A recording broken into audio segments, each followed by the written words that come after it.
Amigas y amigos, ¿qué tal? Buenos días. ¿Cómo les amanece a ustedes? Yo soy el médico natural, el doctor Torres La Paz, recordándole que estamos en la Doctor Delgado 206 aquí en Santo Domingo y las carreras esquina Sánchez en Santiago.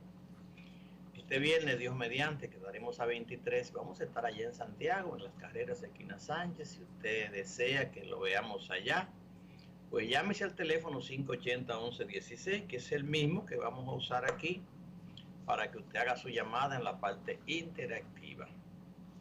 Quiero recordarle también que estamos aquí en Santo Domingo de lunes a jueves. Bueno, de lunes a viernes estamos abiertos, pero yo estoy aquí nada más hasta los jueves, porque el viernes vamos a estar en Santiago, Dios mediante. Pues el día está de sancocho en patio, Está de sancocho en patio. Lamentablemente usted dejó pasar el tiempo, probablemente todavía mañana el día de que esté pasado por lluvia, así que usted tiene todavía la oportunidad de darse una vuelta por Cumbre, porque tenemos allá un becerro. Lamentablemente hay que sacrificar un animal para uno poder obtener proteínas, así lo dispuso el Señor. Tenemos un becerro maravilloso, un becerro de 1 año. ¡Wow! ¡Qué crimen!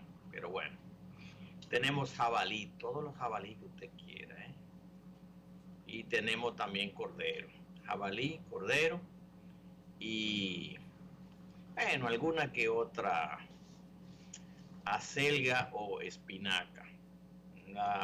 Las verduras están escasas porque el año ha estado muy caliente y se queman en el invernadero.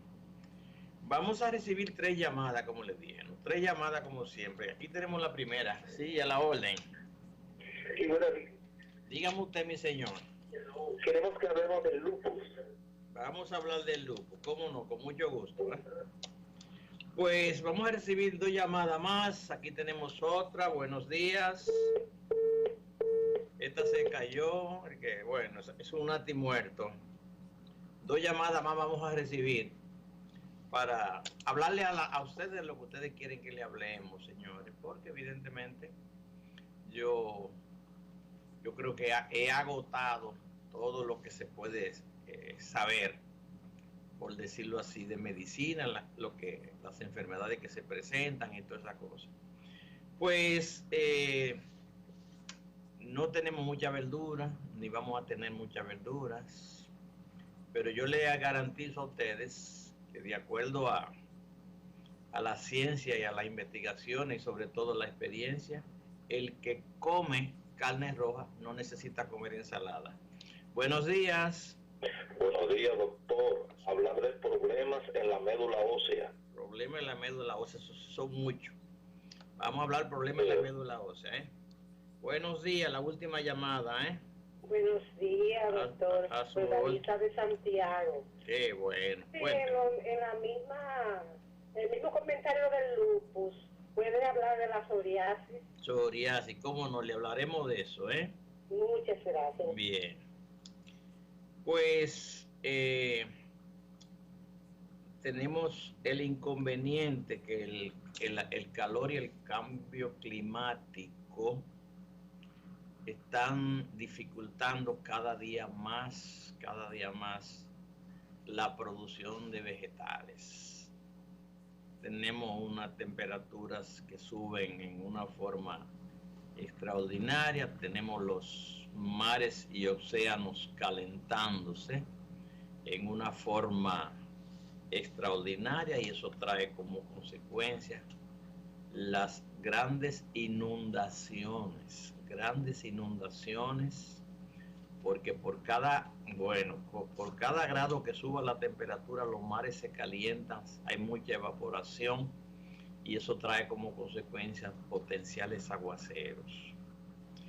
Pues tenemos 3 preguntas de la cual vamos a hablar en su momento, pero yo quería recordarles lo siguiente. El viernes fue mi cumpleaños. Dice que cumplí 1 año más de vida.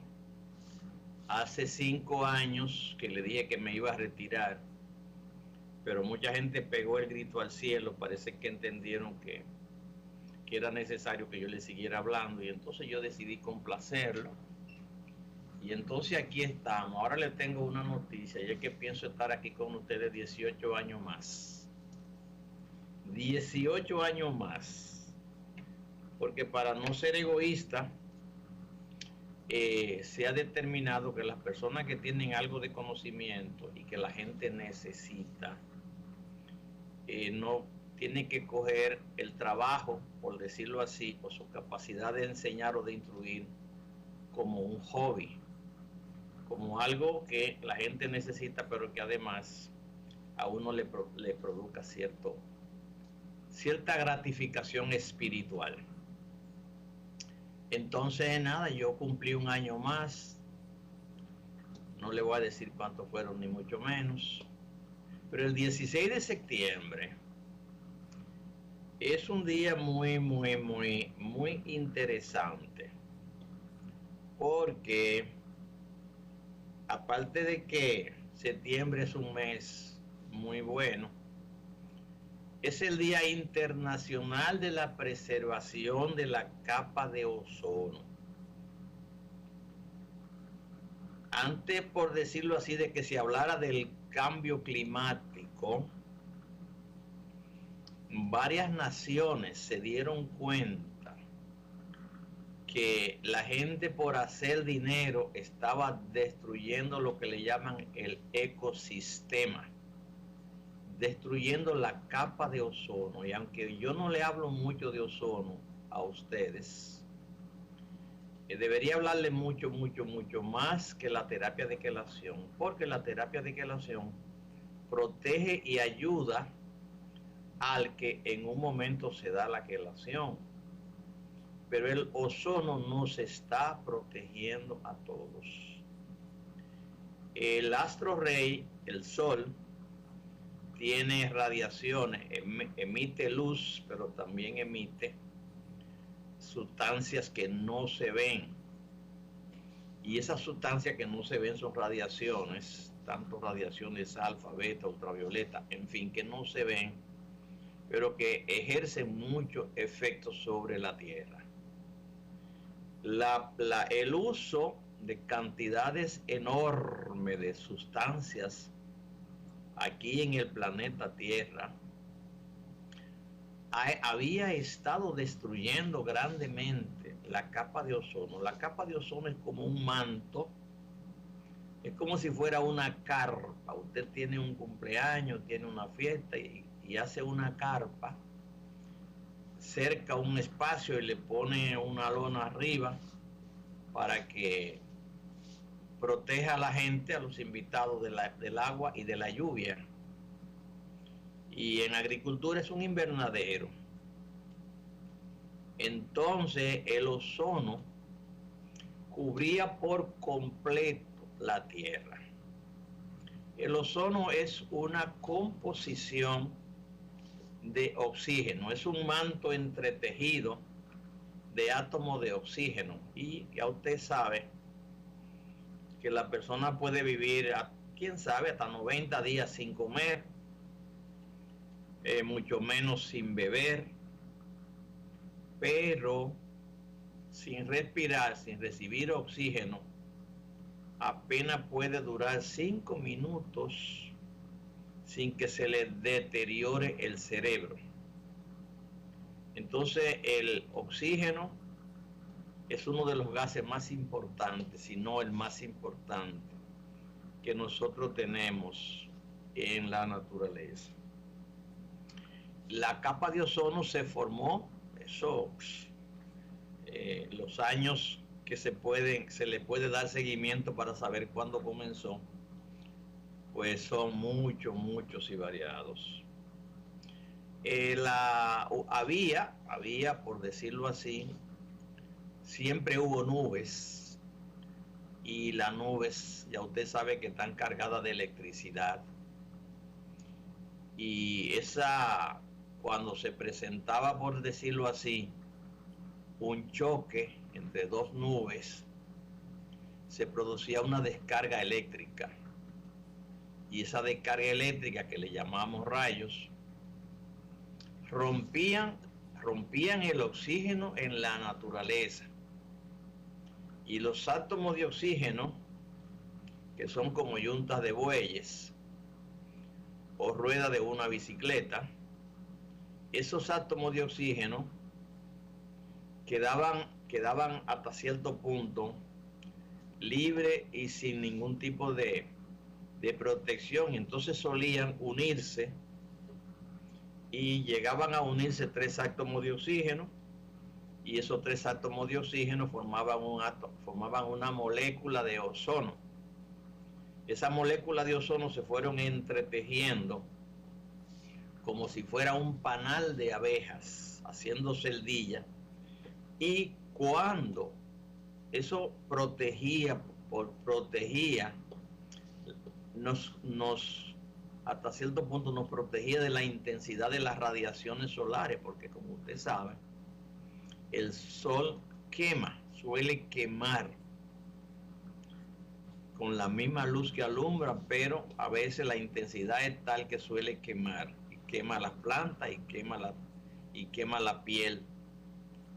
Por eso los animales que están supuestos a estar siempre en el sol, o casi siempre en el sol, están cubiertos, muy cubiertos y muy protegidos, para que los rayos del sol no lo quemen. A los humanos, pues también tenemos que protegernos para que los rayos del sol no nos quemen. Pero los rayos del sol son necesarios, son imprescindibles. Pues se unieron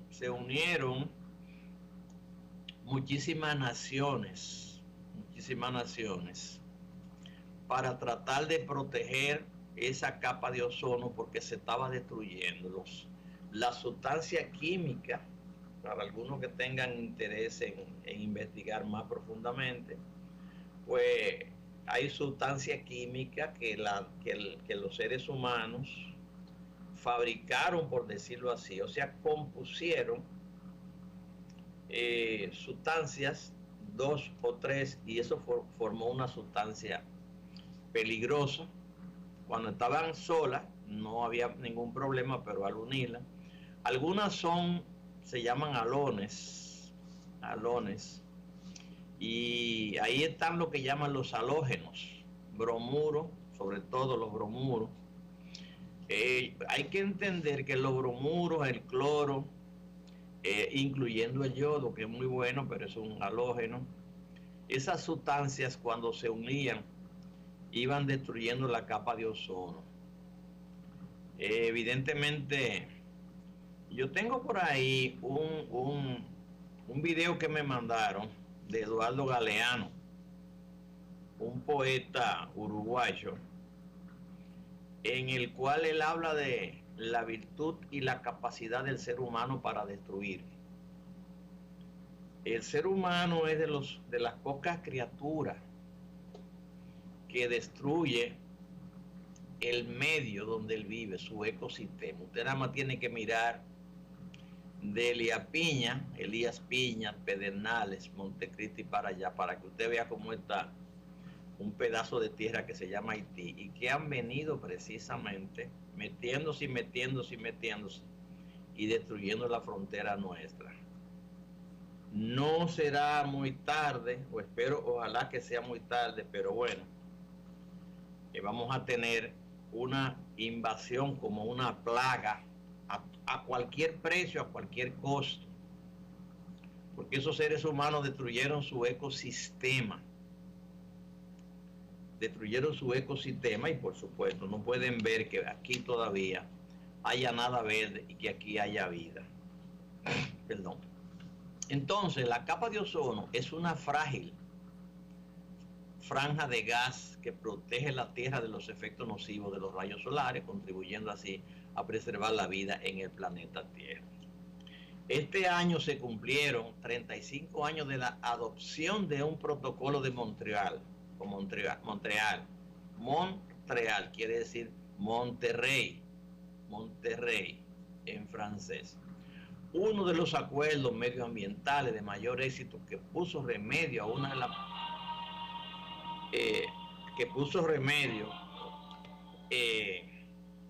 no sé cómo esta persona me está llamando, consiguió el celular mío, pero le interesa pasarse de pasarse de listo, ¿no? O sea que ahora mientras que estoy en el programa, pues me está llamando probablemente para hacerme una pregunta sin pagar porque a través de WhatsApp. Sacan a uno pero bueno, estamos aquí en el planeta Tierra. Lo que dice Eduardo Galeano son cosas muy, no sé si usted lo puede encontrar, pero yo algún día lo voy a poner ahí en la pantalla, ¿no? Pues como le decía, se juntaron varias naciones, hicieron un protocolo. Primero fue en Viena y entonces fue ratificado el 16 de septiembre de 1985 y luego 1987 en Montreal, Canadá. La utilización durante años de ciertos productos químicos había dañado y sigue dañando la capa, poniendo en peligro la existencia del ser humano y el resto de los seres vivos sobre la tierra, incluyendo las plantas y todos los animales. Un esfuerzo internacional conjunto permitió la eliminación y reducción del uso de sustancias que agotaban la capa de ozono, que agotaban y que agotan, ayudando no solo a protegerla para la generación actual y generaciones venideras, sino también a mejorar los resultados de la iniciativa dirigida a afrontar los cambios climáticos. Esos esfuerzos han protegido asimismo la salud humana y los ecosistemas, reduciendo la radiación ultravioleta del sol que llega a la Tierra. Con este acuerdo se demostró que el multilateralismo, se pusieron de acuerdo por fin, y la cooperación mundial y efectiva función. Ahora la capa de ozono se recupera poco a poco, permitiendo que siga protegiendo a la humanidad de la radiación ultravioleta del sol.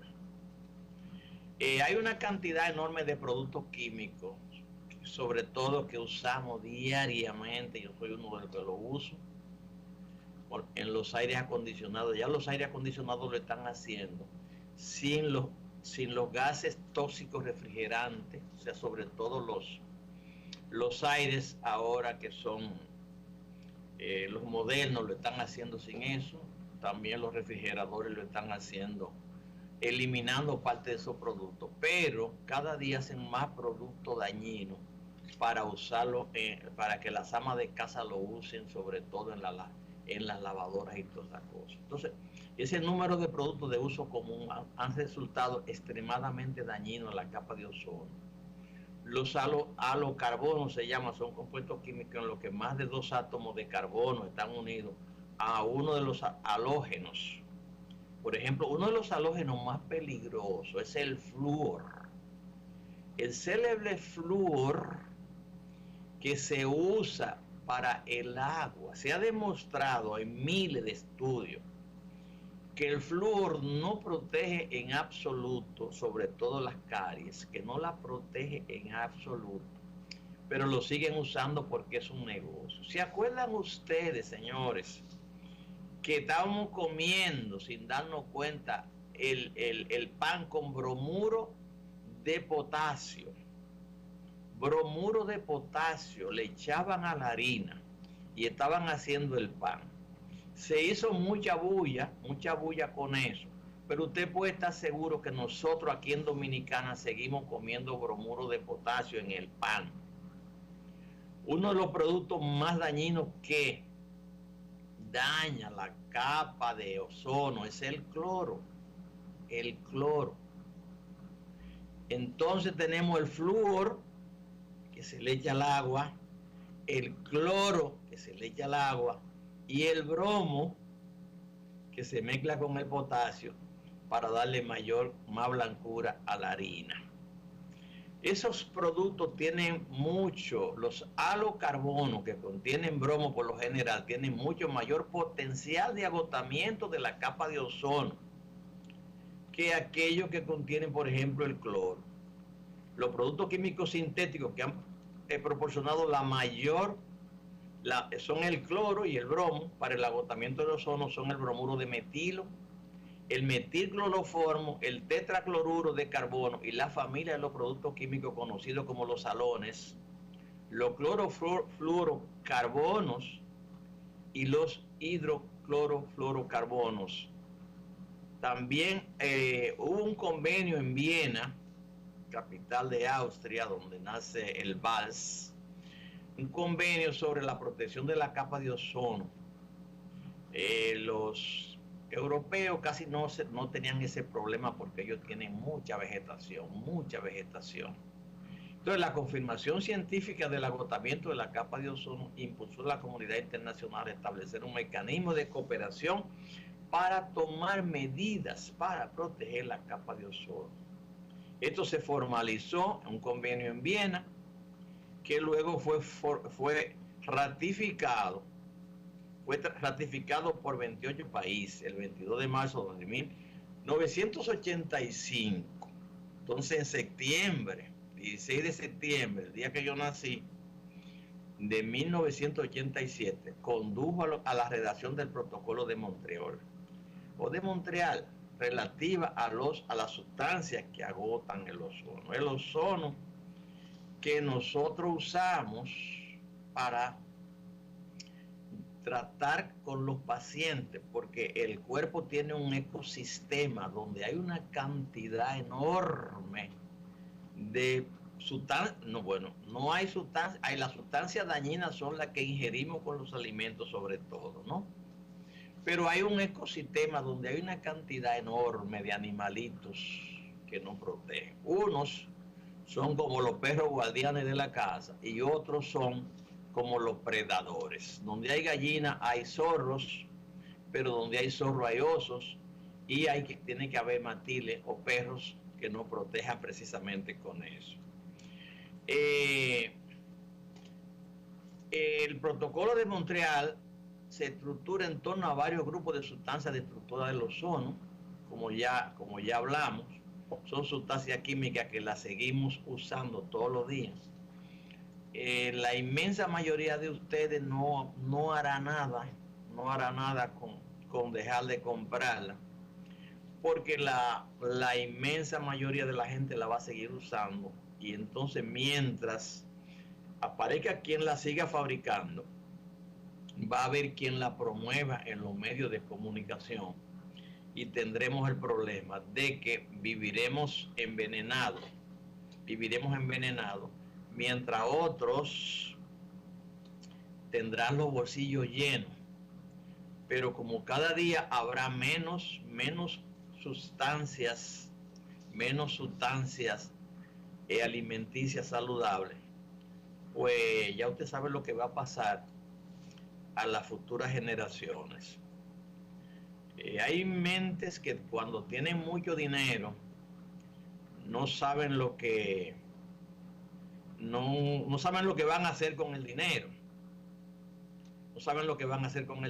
Y entonces muchos inventan hacer maldades con el dinero. Tienen mucho dinero y comienzan a hacer maldades. Entonces esa maldad es precisamente destruir el ecosistema. Lo están tratando y lo están consiguiendo. Nosotros tenemos, hasta cierto punto, yo fui una de las personas que en este pedazo de tierra comenzó a usar, no de último, porque vinieron muchos después que yo, pero usé el ozono cuando realmente estaba convencido de que funciona, porque no tenía mucha información sobre el ozono. En Estados Unidos teníamos muchas personas, incluyendo escuelas que utilizaban el ozono, y nos nutrimos de algunas de ellas. Y entonces ya usamos el ozono. El ozono destruye. El ozono como tal, aparte de que nos protege a nosotros, nos protege contra las radiaciones dañinas del sol, que el sol tiene radiaciones dañinas. La capa de ozono no protege, pero cuando el ozono entra al cuerpo, destruye la inmensa mayoría de los predadores que tenemos dentro de nuestro cuerpo. O sea, nosotros tenemos, decía Carlos Marx, que es un filósofo alemán, pero era un científico, que las sociedades de consumo llevan dentro el germen de su propia destrucción. Y entonces nosotros, los seres humanos, como sociedad de consumo, sociedad es una organización que tiene como propósito el funcionamiento armónico y sincrónico para lograr un objetivo. Bueno, pues el cuerpo humano es una sociedad que tiene cosas buenas y tiene cosas malas. Para lograr un objetivo positivo, pues tenemos bichos, entre ellos el Helicobacter pylori, los lactobacilos acidófilos. El Helicobacter es una bacteria amiga, es un comensal que nos protege a nosotros de millones de bichos que son dañinos, como son las amebas, Blatoquitis, la yardia, montones, muchos hongos que vienen en las harinas en forma de levadura. Y entonces el Helicobacter nos protege en parte. Muchos estudios se han demostrado que a la gente cuando le destruyen los Helicobacter, tiene muchísimos problemas. Los niños nacen sin Helicobacter, pero a los 3 meses ya lo tienen, porque el Helicobacter, ahí es que viene lo de Carlos Marx, el cuerpo humano como sociedad de consumo, lleva dentro lo que también destruye a uno cuando se duerme o cierra la boca. Cuando usted se duerme, un sueño profundo, cuando usted se despierta, hay muchas zonas que le hieden, aunque usted no quiera, porque usted está durmiendo, pero mientras usted está durmiendo, tenemos montones de seres diminutos, figuras liliputienses se llaman, que viven protegiéndonos mientras dormimos. De eso, ahí están los Helicobacter, los lactobacilos acidófilos que le matan a la leche cuando la pasteurizan. De ahí que el yogur no es tan saludable como la boruga. Ya la boruga no se usa porque era un método anciano, autóctono. Pero resulta y viene a ser que la ciencia se ha encargado del Helicobacter que nos protege mientras dormimos, catalogarlo como si fuera un enemigo, y hay que destruirlo a como de por unas cuantas monedas. O sea, cuando usted le digan que tiene Helicobacter, usted le puede decir: si yo no tuviera Helicobacter, ya no estuviera aquí en la tierra, porque el Helicobacter es de los guardianes que tenemos dentro del cuerpo, y que la inmensa mayoría de la gente desconoce que la vida de nosotros, la vida en la tierra, depende fundamentalmente de esas criaturas diminutas que nos viven protegiendo. Desgraciadamente, cada día comemos más cosas que destruyen el ecosistema. Vi en estos días un letrero que la honorable Cámara de Diputados, llena, repleta de gente que no tiene idea, que no tiene formación, que simplemente hicieron mucha bulla, muchos consiguieron unos cuartos. De hecho, usted sabe que hay unos cuantos que están presos. Los diputados van a crear un proyecto de ley paranormal para dirigir, para ponerle freno a la medicina natural. Van a regular la medicina natural. A mí me parece muy bien. Perdón, yo recuerdo un amigo llamado Héctor Pereira Ariza, que fue un protector mío, que mientras la asociación médica, las sociedades médicas le caían detrás, arriba a las comadronas que hacían parto en los campos, la querían destruir. Y el doctor Pereira Ariza llamó a las parturientas, a las comadronas de los campos, y le dio un entrenamiento en los hospitales. En los Estados Unidos hay en muchos lugares donde son las comadronas las que hacen los partos, incluyendo en los hospitales en Estados Unidos. O sea, mientras más avanzadas son las sociedades, más miran hacia atrás y se preguntan, y nosotros que no teníamos médicos, que no teníamos esto, ¿cómo llegamos hasta aquí? Ah, pues mira, las comadronas son las que salvan muchas vidas sin ir a universidad. Sin ir a universidad, salvan muchas vidas. Y le voy a hacer una anécdota, Le voy a hacer una anécdota. Como ya yo cumplí unos cuantos años, tengo esto porque una señora fue a parir y la atendía, llamaron la comadrona. La comadrona es una vieja con una pipa y todas esas cosas, y llamaron a la comadrona para que la ayudara en el parto.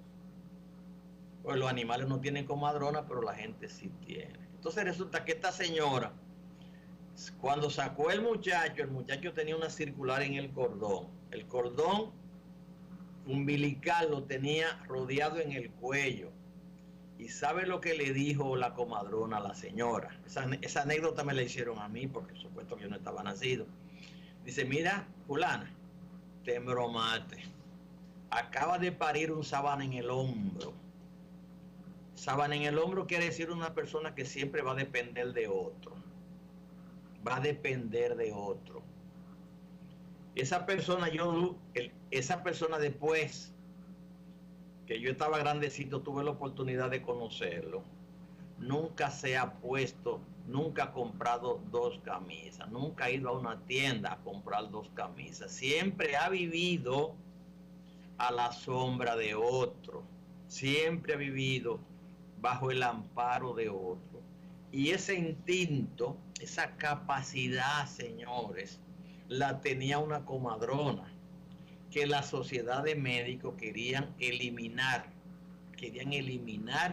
porque pertenecían al pasado. ¿Y cuántas mujeres no paren en los carros y paren en hamaca y paren en su propia casa porque no pueden ir al médico, porque no van al médico, porque viven en una loma y son las comadronas las que la ayudan? Entonces lo que hay que hacer es tratar de proteger, tratar de ayudar, tratar de darle algún tipo de entrenamiento a estas personas que tienen que hacer un parto sin guantes y sin nada, pero que ayudan a que muchas personas paran, señores, que de lo contrario muchas veces hasta se mueren. Es una gran pena cuando aparece una mujer con un muchacho atravesado, las comadronas no pueden, hay que hacer una cesárea, pero muchas veces en hospitales eso sucede, muchas veces que se muere la gente porque no le hicieron la cesárea a tiempo.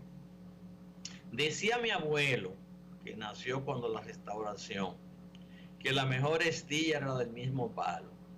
La mejor estilla era la del mismo palo.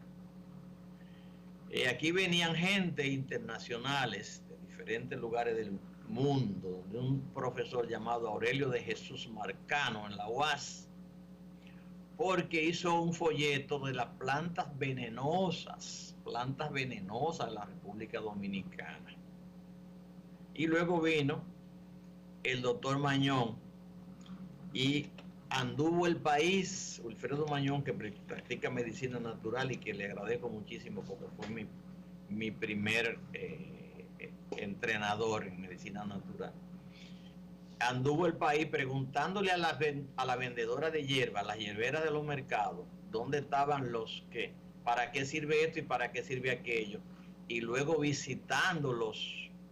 La gente que en todos los campos tienen una persona que sabe para qué sirven la planta y todas esas cosas. O sea, mientras que Marcano describió 16 plantas venenosas de la República Dominicana, mi abuelo decía que cada una de esas plantas tenía su utilidad. Y el doctor Mañón descubrió que mientras que habían 16 plantas venenosas, habían miles de plantas medicinales. Pero a la medicina convencional no le interesa eso. Recuerden lo que les dije, que la Fundación Rockefeller de 1910 a 1930 financió las universidades para que eliminaran las facultades de medicina natural, para que todo lo que se enseñara a los médicos fueran drogas, hechas mucha consustancia, toda consustancia química y muchas hechas con petróleo. O sea que por ahí anda la cosa. La ciencia nos ha atrapado, la ciencia nos ha atrapado, y ahí nosotros tenemos, estamos pagando el precio, señores. Cuando la inmensa mayoría de la población bebía leche recién ordeñada, se alimentaba de carne roja y arroz majado en pilón, no había abono. La gente, por alguna razón, se cree que vivía menos, pero yo personalmente, no recuerdo en mi niñez, en mi niñez en un campo, no recuerdo haber asistido a un velorio que no fuera el de mi abuelo a los 100 años. Estoy dándole vuelta a la memoria, pero no recuerdo. Que la gente se moría joven. Bueno, yo sé que los niños, nacían niños que se llamaban trabados, que le daba tétano a la mamá, porque bregando con animales y todas esas cosas. Y de ahí yo, cuando llegué a la universidad, me embarqué en proteger todas las mujeres que pudiera, todas las mujeres embarazadas, protegerlo contra el tétano. Pero de ahí que la gente vivía menos, yo lo dudo, porque mi abuela vivió 116, mi abuelo como 100, mi papá como 100. Sin embargo, mi hermana menor que yo, 5 años menor que yo, tiene 15 años de enterrada, y mi hermano menor que yo tiene 10 años de enterrado. Entonces ahí no funcionó la genética. Dicen que la genética es la que funciona ahí, pero conmigo ahí no funcionó la genética, ¿eh?